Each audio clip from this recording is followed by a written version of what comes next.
I spend as much time on the water as I can. I've been bodyboarding since I was about 6 and surfing for about the last 15 years. And so I'm there, several times a week if I can be. For a long time, when you think of how man kind of evolved on Earth, it was this battle between man and nature, and man needed to dominate nature in order to survive. And we won that battle a long time ago. Now, our job, and our kids' job is to figure out a balance on the planet. I guess at the end of the day, it's really important to know that without the ocean, human survival will end. We need fish for our own survival, and we need water and oxygen for our own survival, and the ocean makes the bulk of the world's oxygen. And if the oceans are sick, then the balance of the entire planet will fall apart. We cannot survive without a healthy ocean.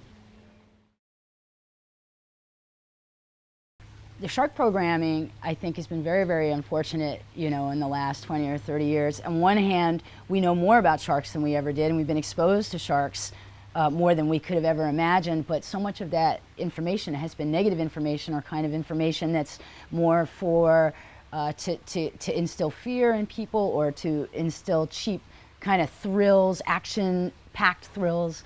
The media, whether it's been intentional or not, often focuses on stories that are going to have a shock value for people, that are going to keep people's attention. So often that's what sharks have done inadvertently to people, or how people have been harmed by sharks.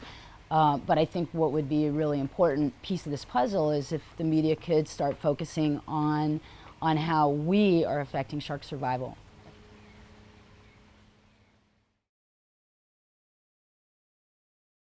Sport fishing, in my opinion, and hunting for sport are kind of something that should go the way of the history books. It's something that people did. We don't do that anymore. Now we're actually trying to create sustainable habitats for wildlife and for sea life. There was a time where lead paint was a great idea, and there was a time where asbestos was a great idea, and both of those were sort of human ingenuity. And we kind of realized, okay, well, that was then, and let's build things differently now, and do things differently now, because that's not sustainable for us anymore. Well, me personally, I'm not a fan of any kind of hunting, and that would include commercial or sport fishing. It's just not something that I really understand, and I think I would invite anybody who does enjoy that activity to take a few moments and ask themselves, what about killing is so satisfying for them? I'm not really sure where the sport or the fun is in that, and I would encourage people just to ask that question to themselves.